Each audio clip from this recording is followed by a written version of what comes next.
بسم الله الرحمن الرحيم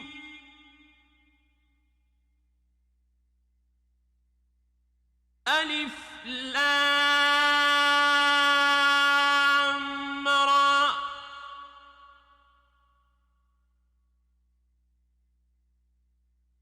تلك آيات الكتاب المبين إنا أنزلناه قرآنا عربيا لعلكم تعقلون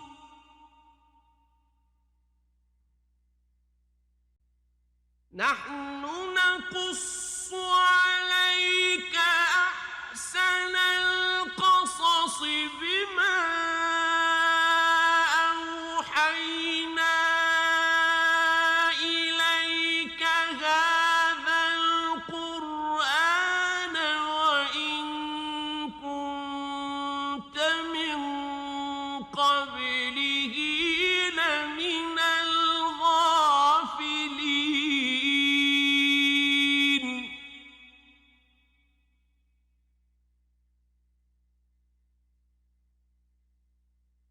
إذ قال يوسف لأبيه يا أبت إني رأيت 11 كوكبا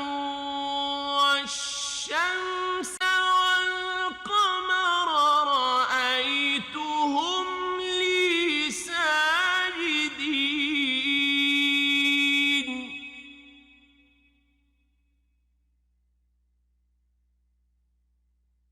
قال يا بني لا تقصص رؤياك على إخوتك فيكيدوا لك كيدا إن الشيطان للإنسان عدو مبين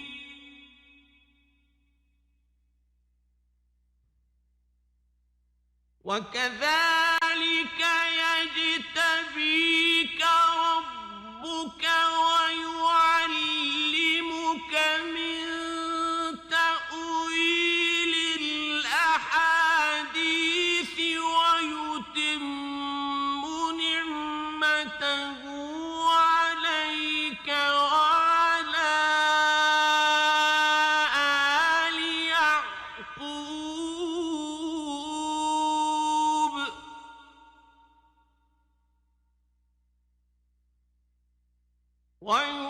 ويتم نعمته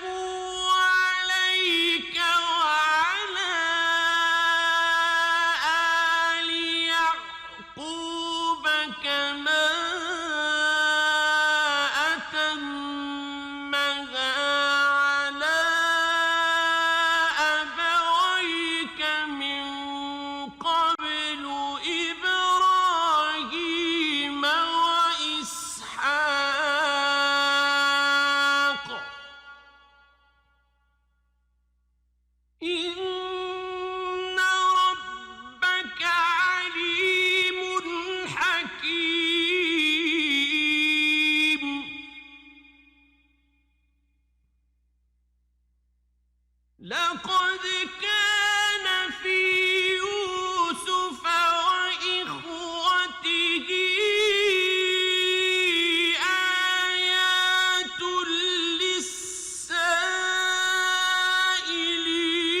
للسائلين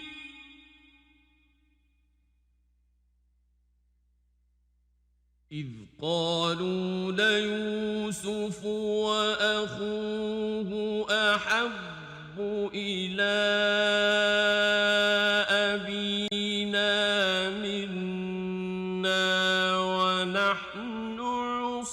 عُصْبَةٌ إِنَّ أَبَانَا لَفِي ضَلَالٍ مُّبِينٍ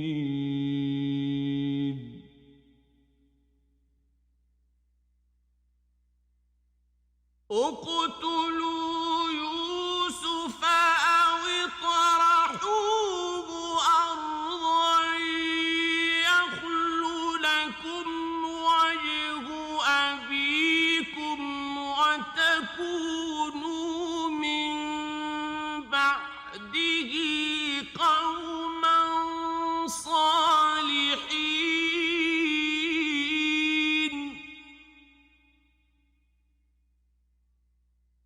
قَالَ قَائِلٌ مِّنْهُمْ لَا تَقْتُلُوا يُوسُفَ وَأَلْقُوهُ فِي غَيَابَتِ الْجُبِّ يَلْتَقِطْهُ بَعْضُ السَّيَّارَةِ إِن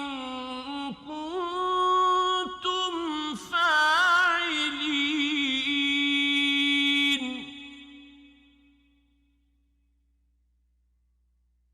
قَالُوا يَا أَبَانَا مَا لَكَ لَا تَأْمَنَّا عَلَىٰ يُوسُفَ وَإِنَّا لَهُ لَنَاصِحُونَ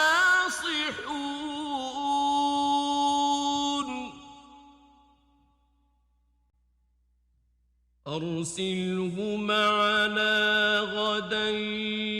يَرْتَعْ وَيَلْعَبْ وَإِنَّا لَهُ لَحَافِظُونَ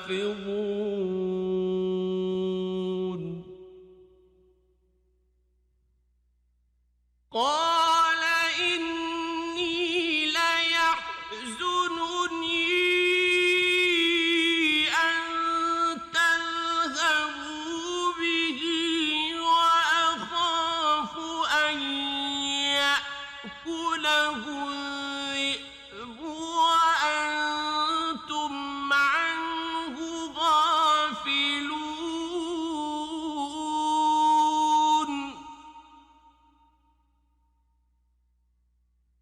قَالُوا لَئِنْ أَكَلَهُ الذِّئْبُ وَنَحْنُ عُصْبَةٌ إِنَّا إِذًا لَّخَاسِرُونَ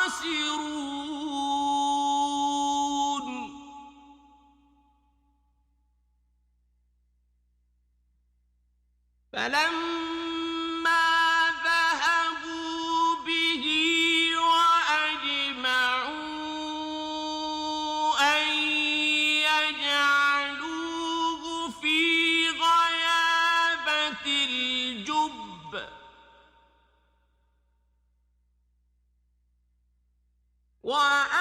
وَأَوْحَيْنَا إِلَيْهِ لَتُنَبِّئَنَّهُم بِأَمْرِهِمْ هَٰذَا وَهُمْ لَا يَشْعُرُونَ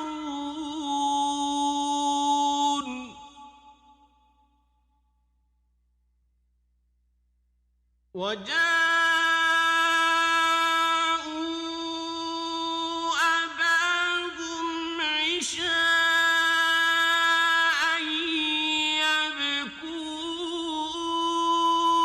يَبْكُونَ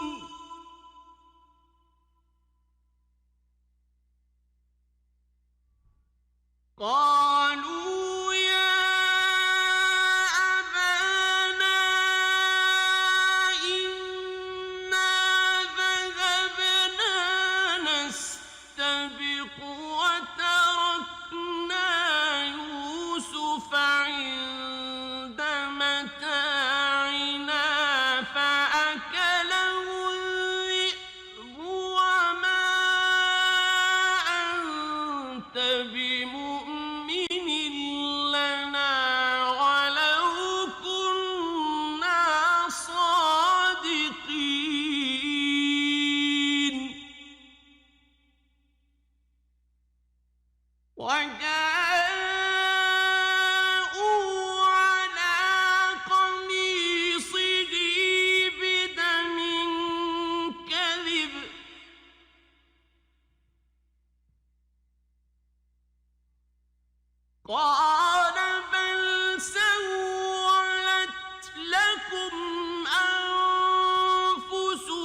والله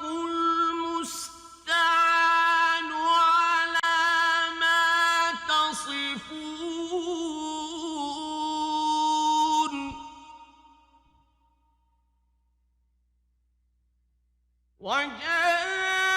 وجاءت سيارة فأرسلوا واردهم فأدلى دلوه قال يا بشرى هذا غلام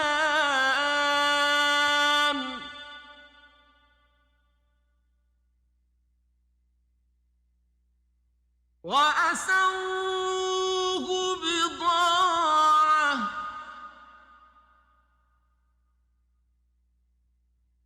والله عليم بما يعملون وشروه بثمن بخس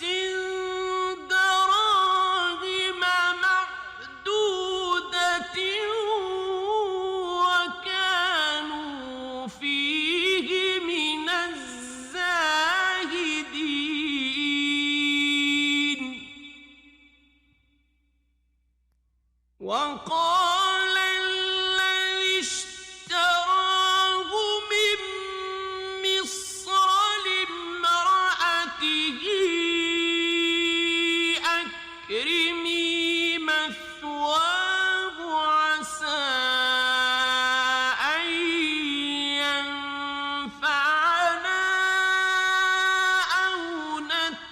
نتخذه ولدا وكذلك مكنا ليوسف في الأرض ولنعلمه من تأويل الأحاديث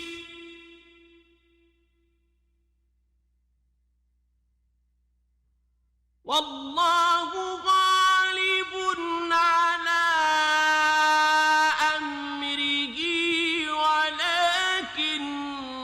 أكثر الناس لا يعلمون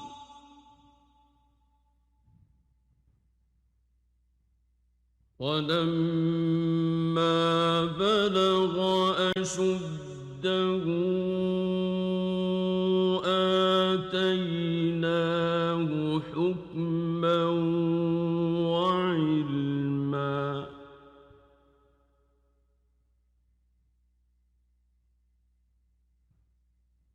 وكذلك نجزي المحسنين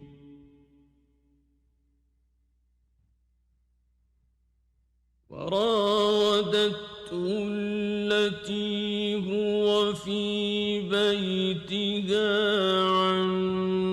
نفسه وغلقت الأبواب وقالت هيت لك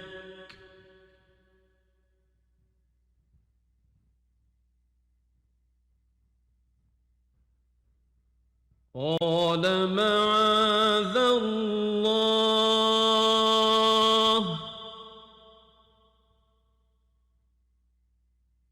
إنه ربي أحسن مثواي إنه لا يفلح الظالمون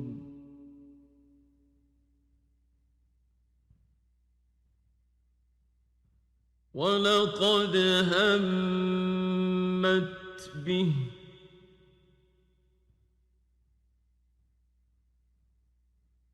وهم بها لولا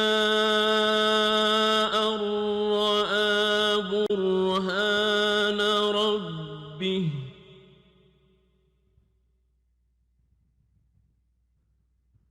كذلك لنصرف عنه السوء والفحشاء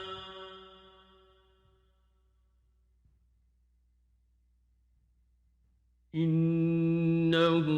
من عبادنا المخلصين واستبق الباب وقدت قميصه من دبر وألف يا سيدها لدى الباب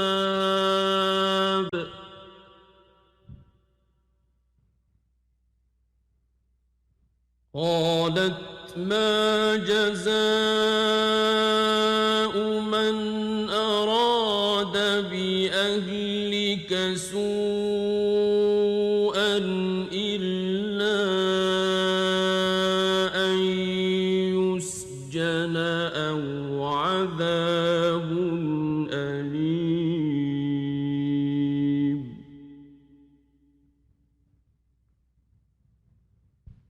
قال هي راودتني عن نفسي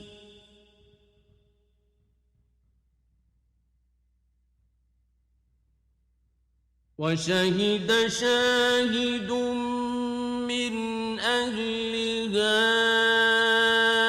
إن كان قميصه قد من قبل فصدقت وهو من الكاذبين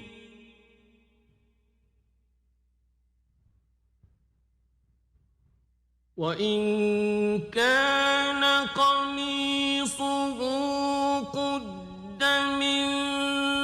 دبر فكذبت وهو من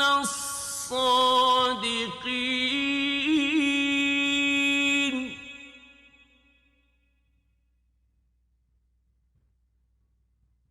فلما رأى قميصه قد من دبر قال إنه من كيدكن إن كيدكن عظيم يوسف أعرض عن هذا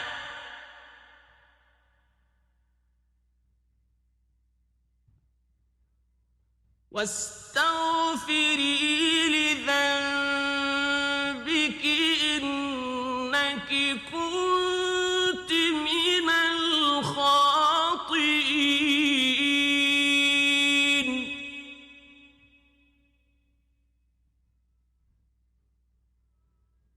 وقال نسوة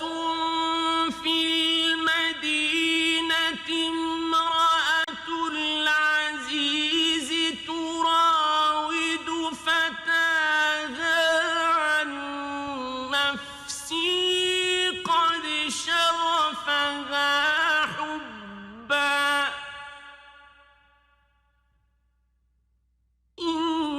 إنا لنراها في ضلال مبين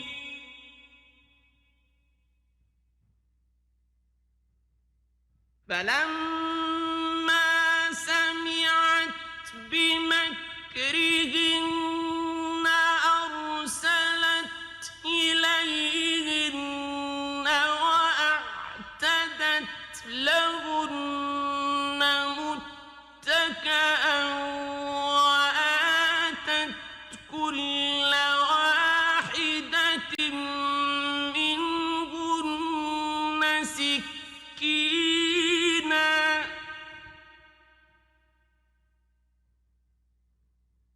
وآتت كل واحدة منهن سكينا وقالت اخرج عليهم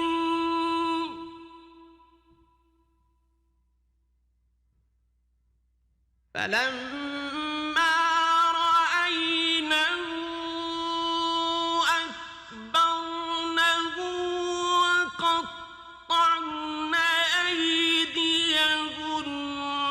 وقلن حاش لله ما هذا بشرا إن هذا إلا ملك كريم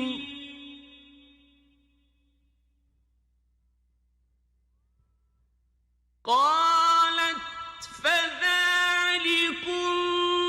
الذي لمتنني فيه ولقد راودته عن نفسه فاستعصم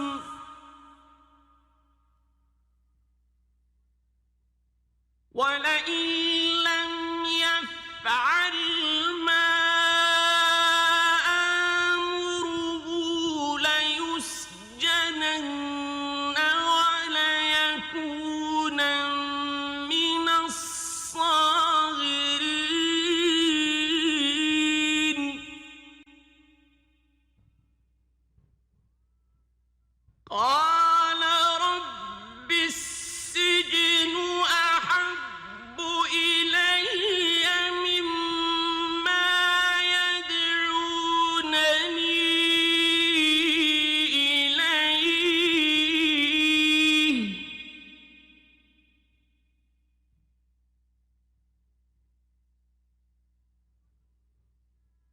وإلا تصرف عني كيدهن أصب إليهن وأكن من الجاهلين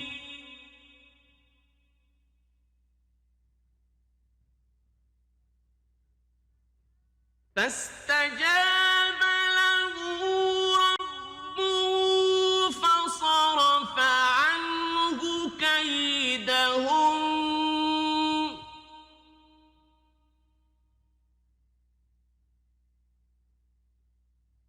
إنه هو السميع العليم ثم بدا لهم من بعد ما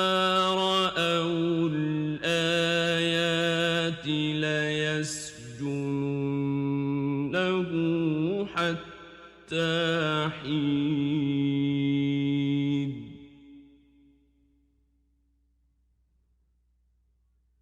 ودخل معه السجن فتيان قال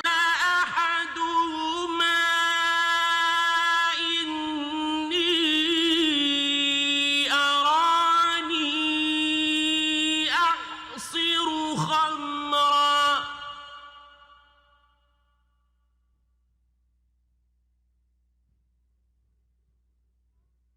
وقال الآخر إني أراني أحمل فوق رأسي خبزا تأكل الطير منه نبئنا بتأويله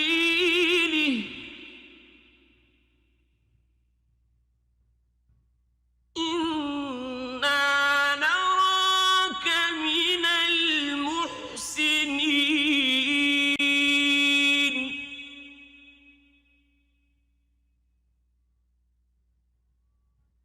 قال لا يأتيكم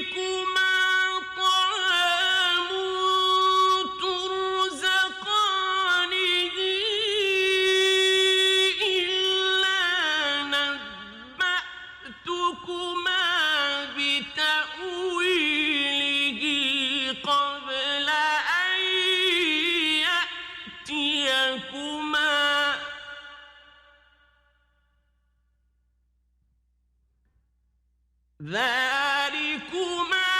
مما علمني ربي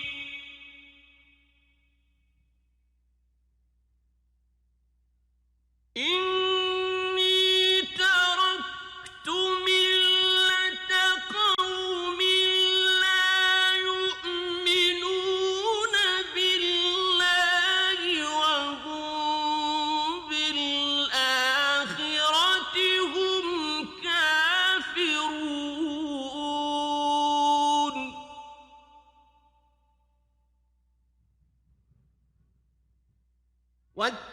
واتبعت ملة آبائي إبراهيم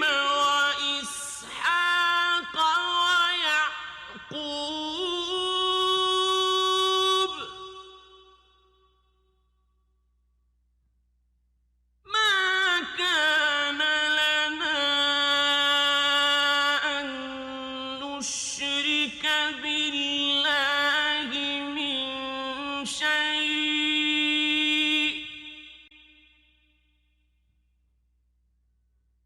ذلك من فضل الله علينا وعلى الناس ولكن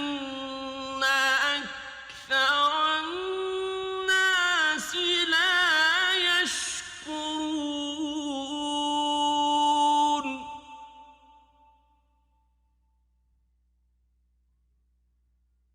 يا صاحبي السجن أأرباب متفرقون خير أم الله الواحد القهار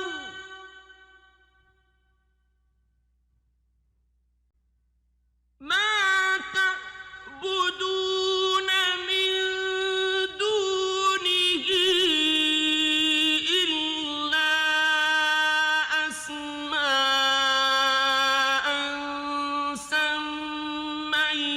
سميتموها أنتم وآباؤكم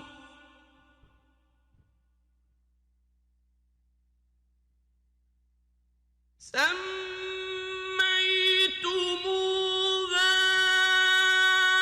أنتم وآباؤكم ما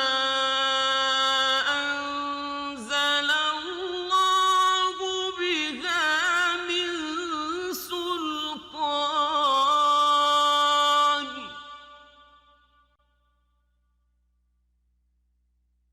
إن الحكم إلا لله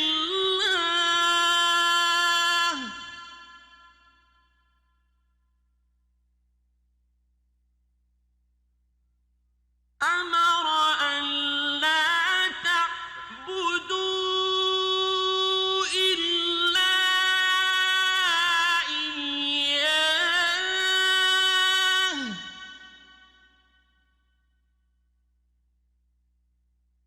ذلك الدين القيم ولكن أكثر الناس لا يعلمون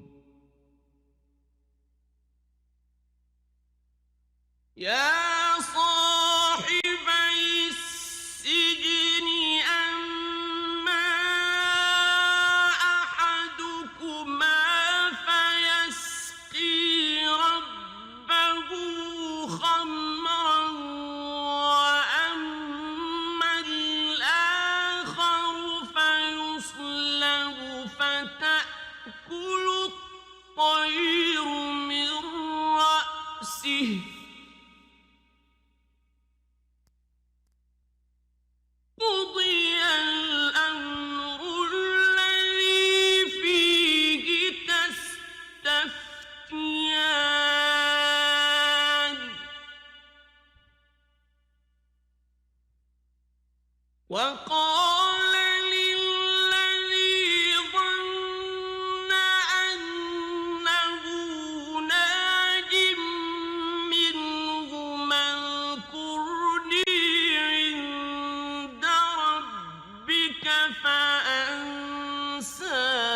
الشيطان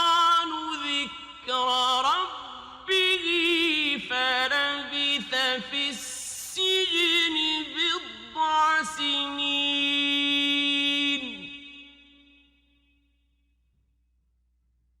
وقال الملك إني أرى 7 بقرات سمان يأكلهن 7 عجاف و7 سنبلات خضر وأخر يابسات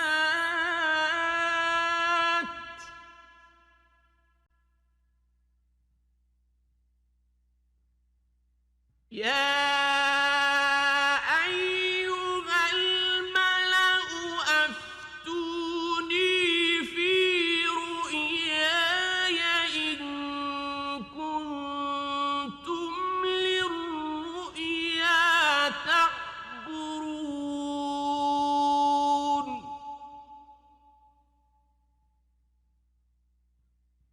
قالوا أضغاث أحلام وما نحن بتأويل الأحلام بعالمين.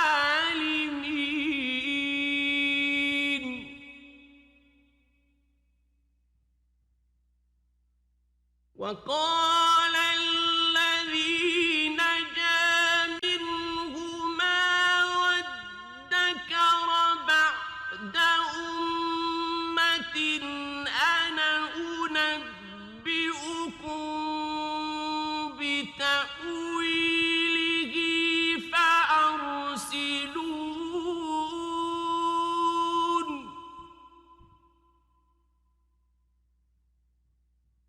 يوسف أيها الصديق أفتنا في 7 بقرات سمان يأكلهن 7 عجاف و7 سنبلات خضر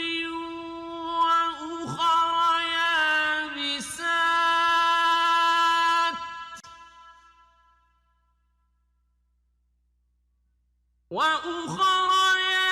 يابسات لعلي أرجع إلى الناس لعلهم يعلمون.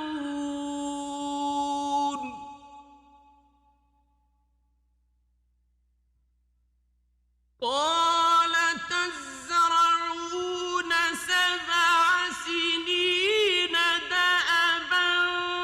فما حصدتم فذروه في سنبله إلا قليلا مما تأكلون.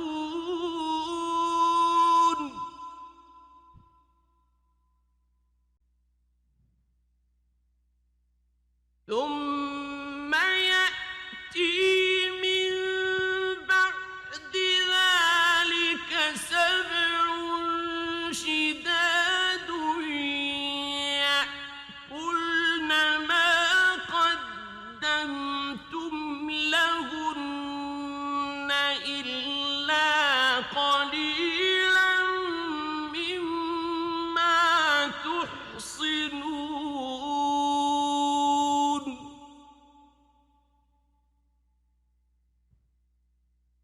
ثم يأتي من بعد ذلك عام فيه يغاث الناس وفيه يعصرون.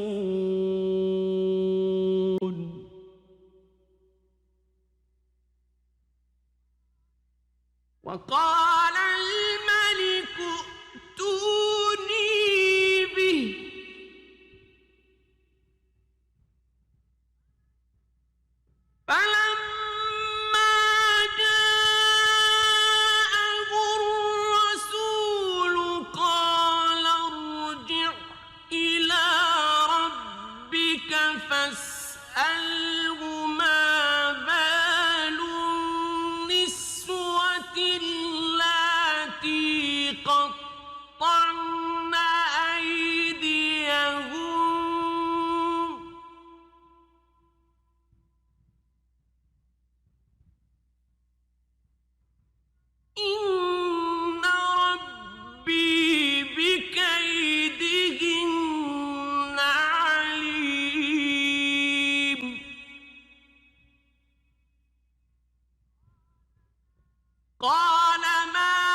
ذلك ليعلم أني لم أخنه بالغيب وأن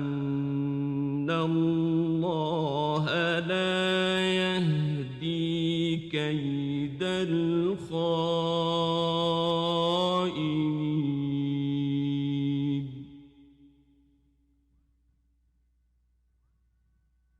وما أبرئ نفسي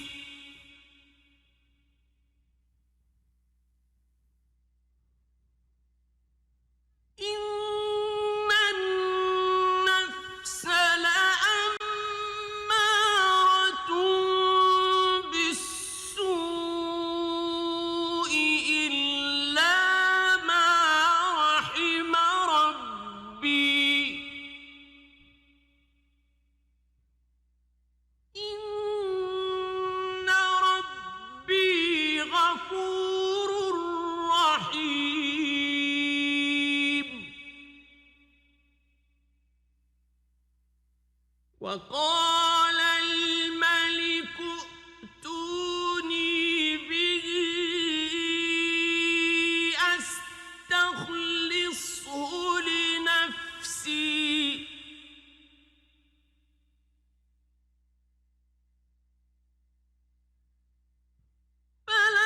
فلما كلمه قال إنك اليوم لدينا مكين أمين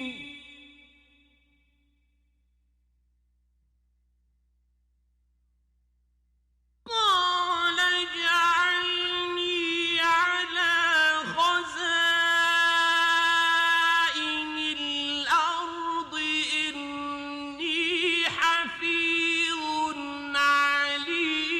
عليم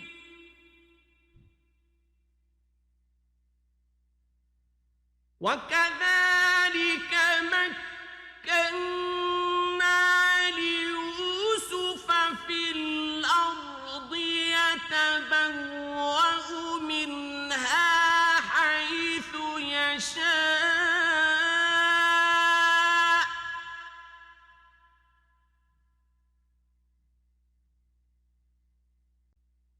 نصيب برحمتنا من نشاء ولا نضيع أجر المحسنين ولأجر الآخرة خير للذين آمنوا وكانوا يتقون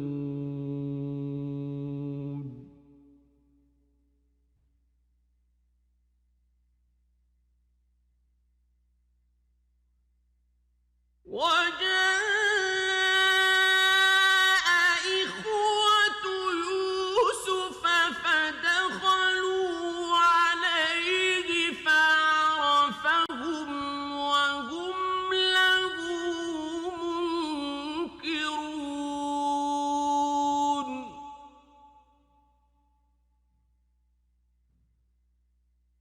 ولما جهزهم بجهازهم قال ائتوني بأخ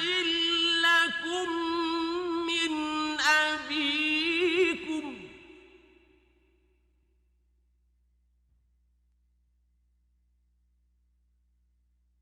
ألا ترون أني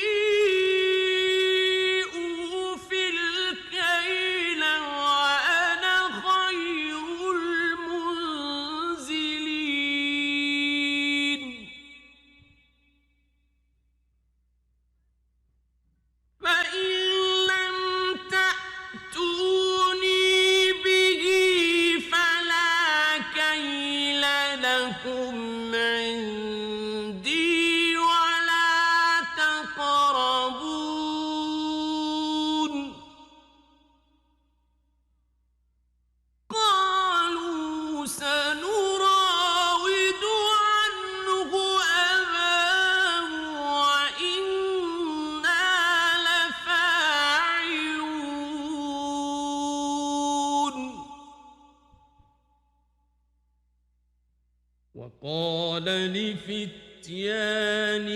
اجعلوا بضاعتهم في رحالهم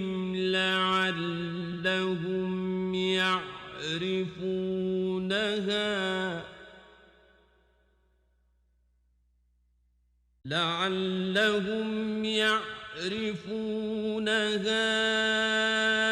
إذا انقلبوا إلى أهلهم لعلهم يرجعون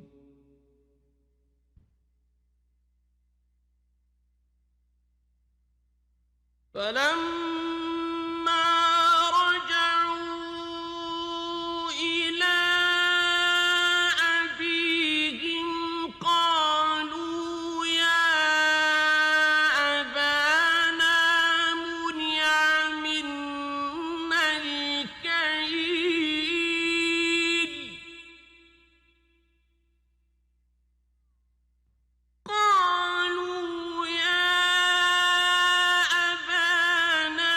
منع منا الكيل فأرسل معنا أخانا نكتل وإنا له لحافظون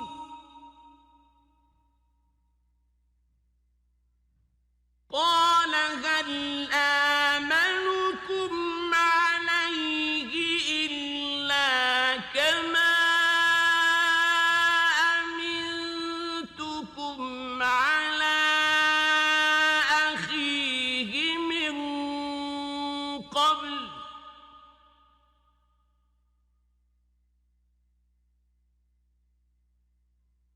فالله خير حافظا وهو أرحم الراحمين ولما فتحوا متاعهم وجدوا بضاعتهم ردت إليهم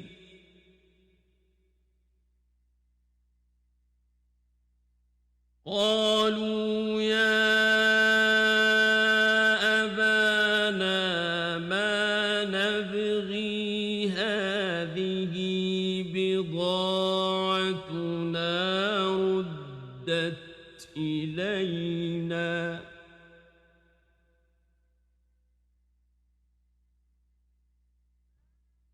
هذه بضاعتنا ردت إلينا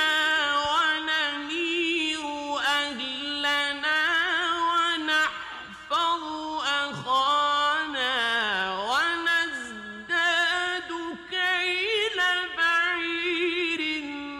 ذلك كيل يسير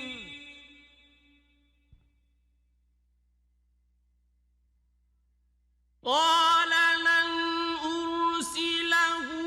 معكم حتى تؤتون موثقا من الله لتأتونني به إلا أن يحاط بكم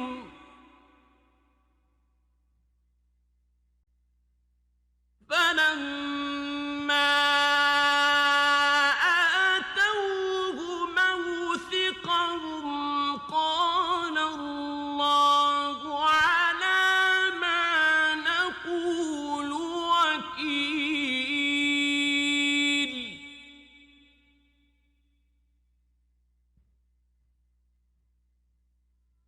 وقال يا بني لا تدخلوا من باب واحد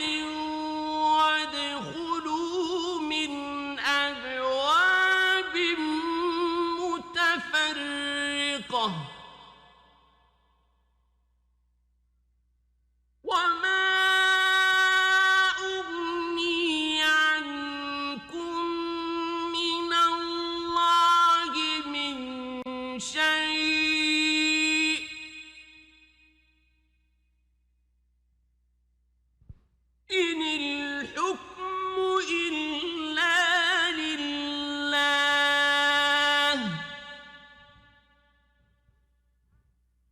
عليه توكلت وعليه فليتوكل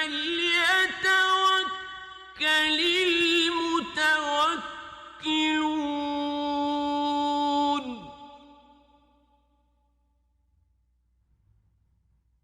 ولما دخلوا من حيث أمرهم أبوهم ما كان يغني عنهم من الله من شيء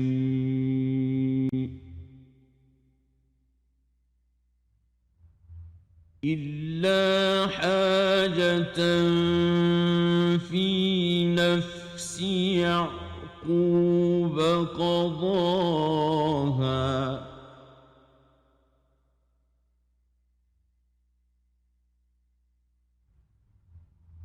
وإنه لذو علم لما علمناه ولكن أكثر الناس لا يعلمون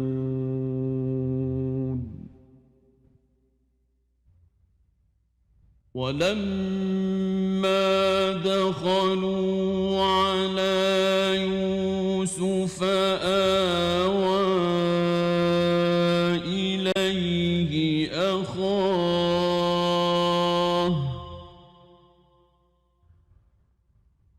قال إني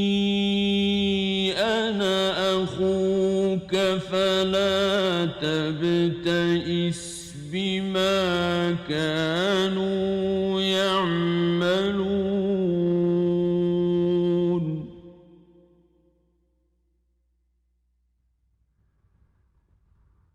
فلما جهزهم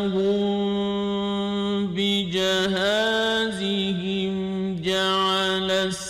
السقاية في رحل أخيه ثم أذن مؤذن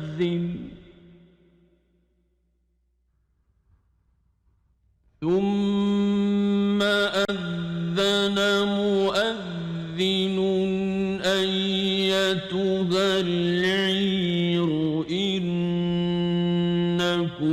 لسارقون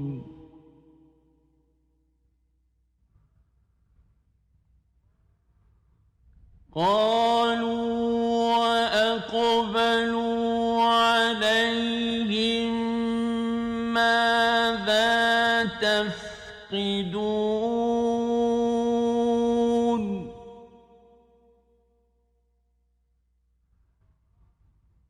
قالوا نفقد صواع الملك ولمن جاء به حمل بعير وأنا به زعيم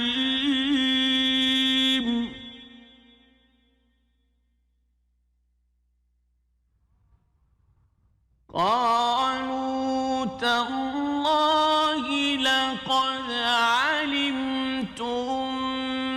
ما جئنا لنفسد في الأرض وما كنا سارقين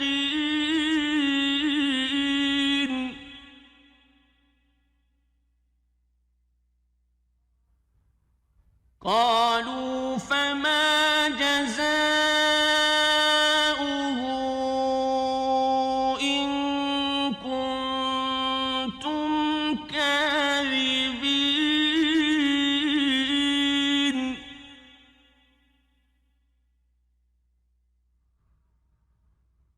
قالوا جزاؤه من وجد في رحله فهو جزاؤه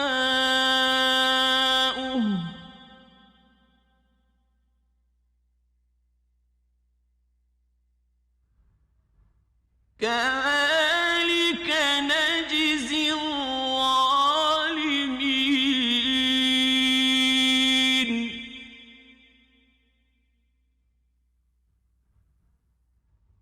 فبدأ بأوعيتهم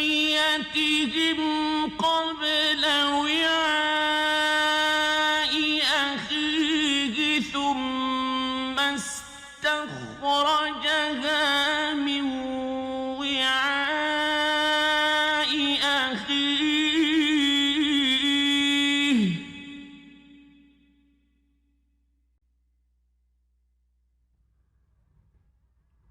كذلك كدنا ليوسف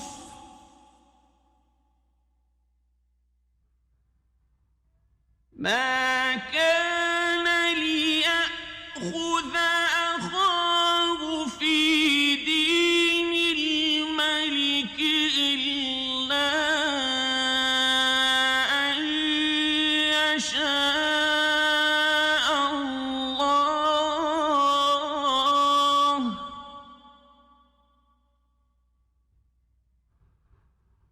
نرفع درجات من نشاء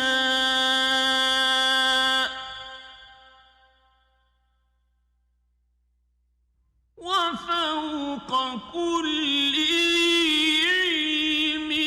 عليم.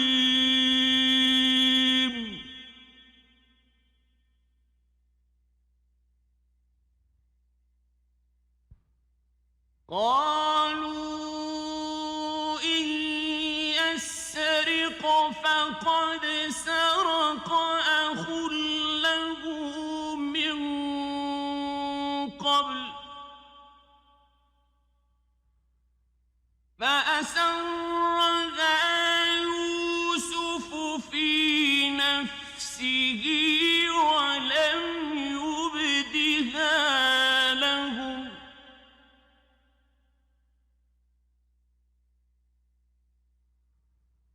قال أنتم شر مكانا والله أعلم بما تصفون.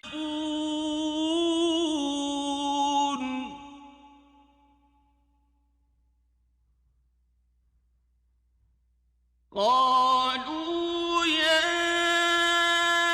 أيها العزيز إن له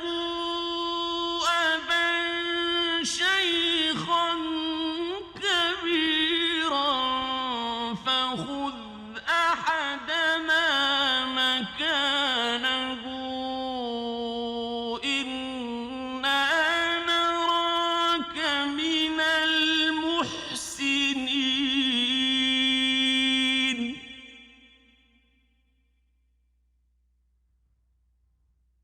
قال معاذ الله أن نأخذ إلا من وجدنا متاعنا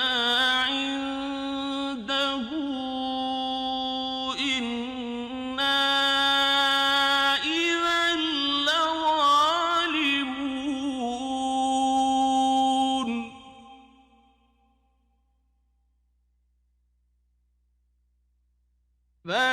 فلما استيئسوا منه خلصوا نجيا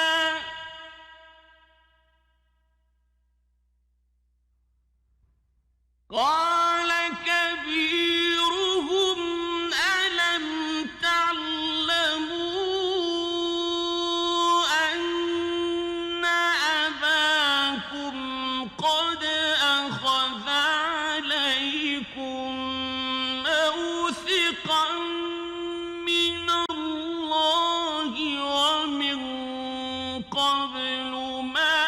فرطتم في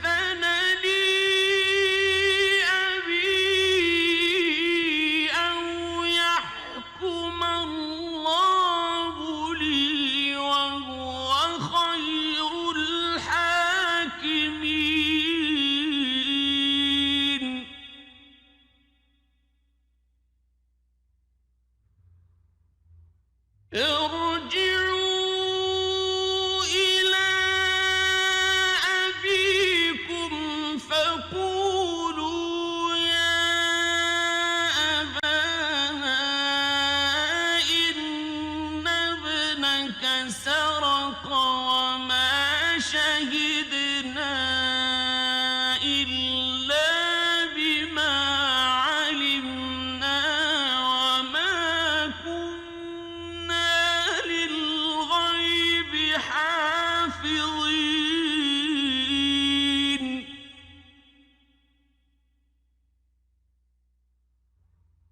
واسأل القرية التي كنا فيها والعير التي أقبلنا فيها وإنا لصادقون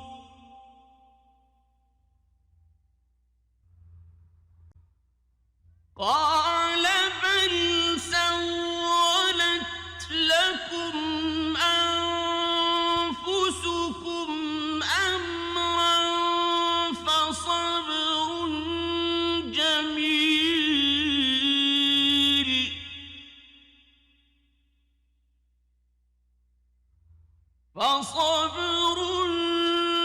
جميل عسى الله أن يأتيني بهم جميعا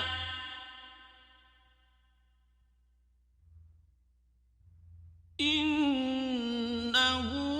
هو العليم الحكيم وتولى عنهم وقال يا أسفا على يوسف وابيضت عيناه من الحزن فهو كظيم قالوا تالله تفتأ تذكر يوسف حتى تكون حرضا أو تكون من الهالكين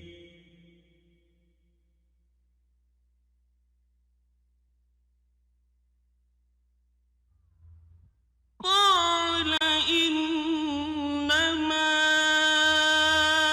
أشكو بثي وحزني إلى الله وأعلم من الله ما لا تعلمون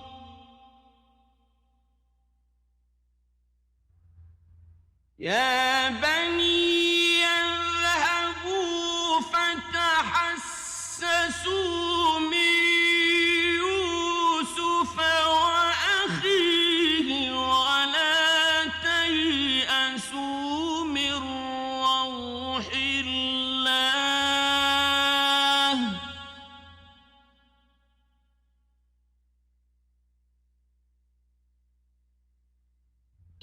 إنه لا ييأس من روح الله إلا القوم الكافرون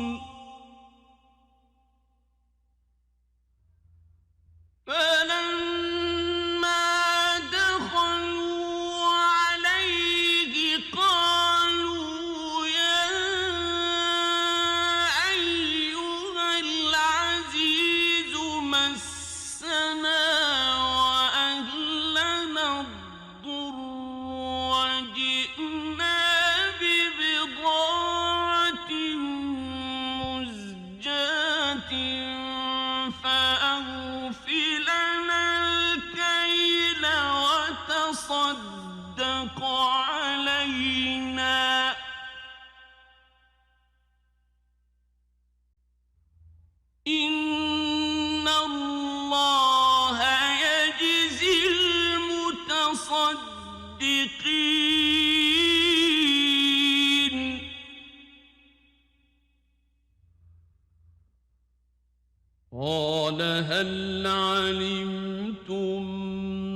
ما فعلتم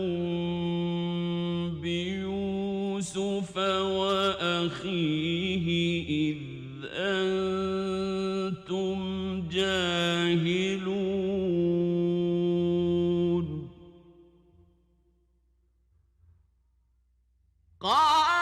قالوا أئنك لأنت يوسف قال أنا يوسف وهذا أخي قد من الله علينا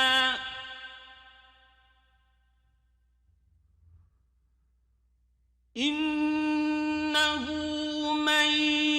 يتق ويصبر فإن الله لا يضيع أجر المحسنين قالوا تالله لقد آثرك الله علينا وإن كنا لخاطئين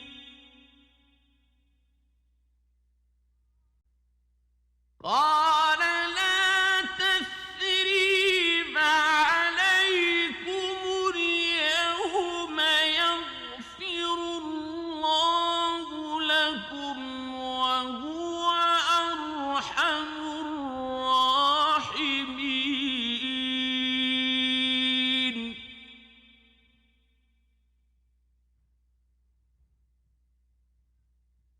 اذهبوا بقميصي هذا فألقوه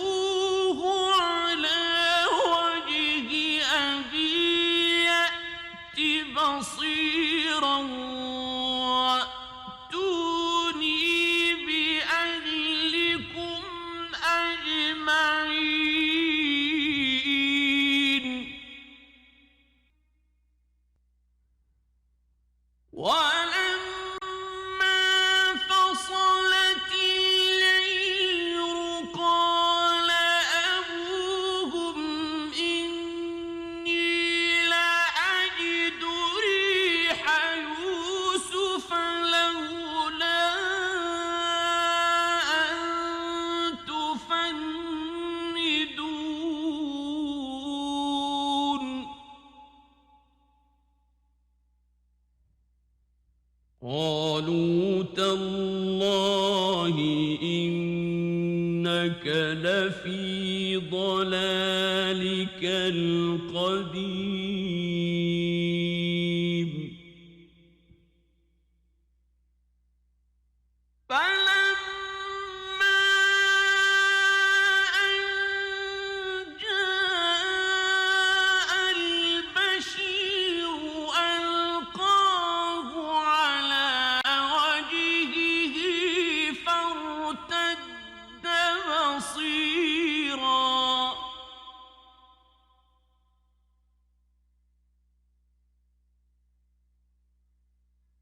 قال ألم أقل لكم إني أعلم من الله ما لا تعلمون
وقال يا أبت هذا تأويل رؤياي من قبل قد جعلها ربي حقا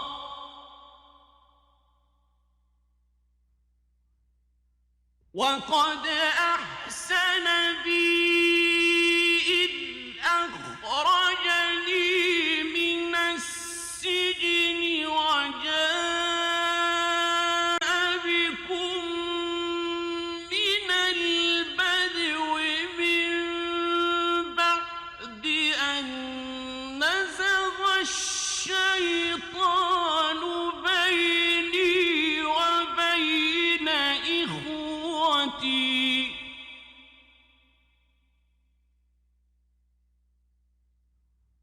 إن ربي لطيف لما يشاء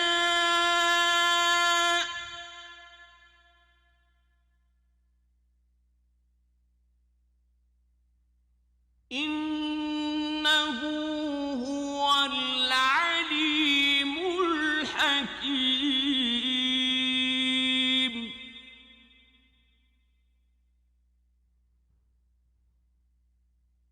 رب قد آتيتني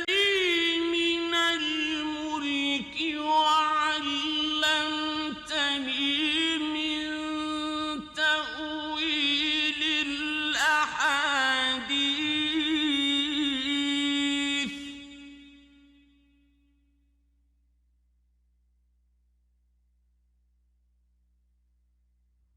فاطر السماوات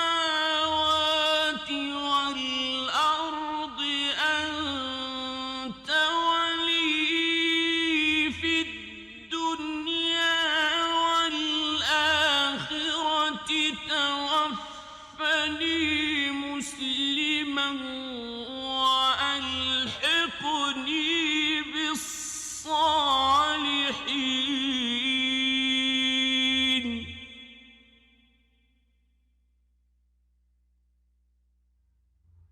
ذلك من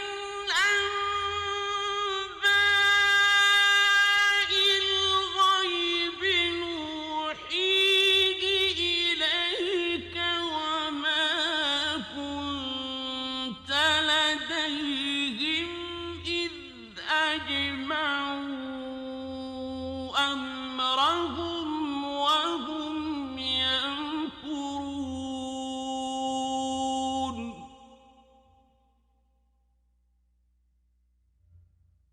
وما أكثر الناس ولو حرصت بمؤمنين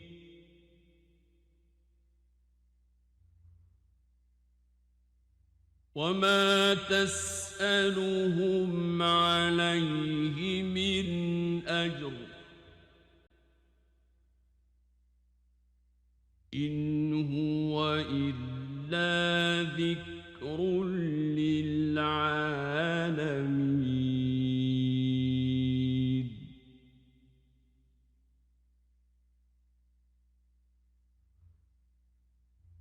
وكأين من آية في السماوات والأرض يمرون عليها وهم عنها معرضون وما يؤمن أكثرهم بالله إلا وهم مشركون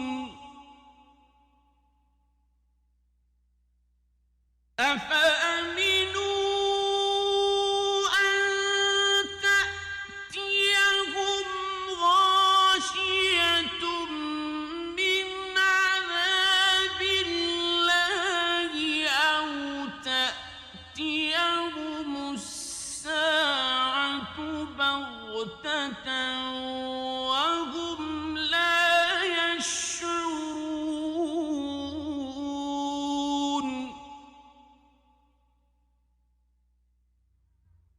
قل هذه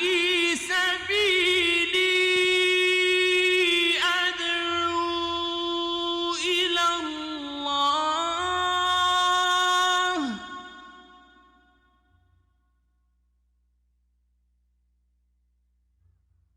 على بصيرة أنا ومن اتبعني وسبحان الله وما أنا من المشركين.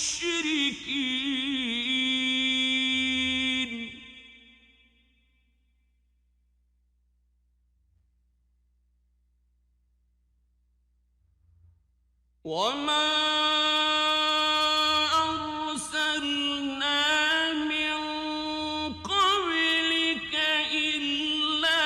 رجالا نوحي إليهم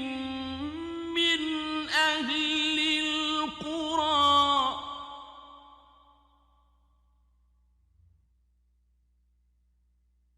أفلم يسيروا في الأرض فينظروا كيف كان عاقبة الذين من قبلهم ولدار الآخرة خير للذين اتقوا أفلا تعقلون.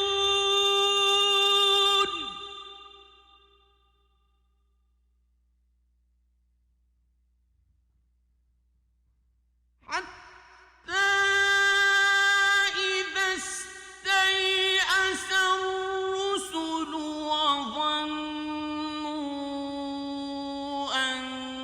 أنهم قد كذبوا جاءهم نصرنا فنجي من نشاء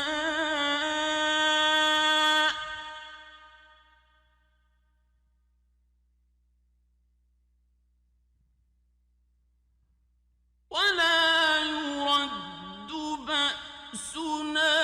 عن القوم المجرمين.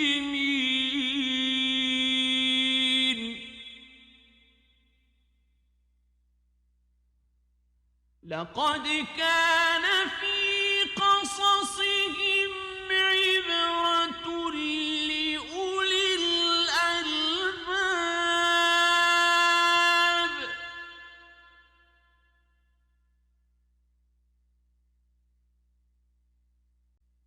ما كان حديثا يفترى ولكن تصديق الذي بين يديه وتفصيل كل شيء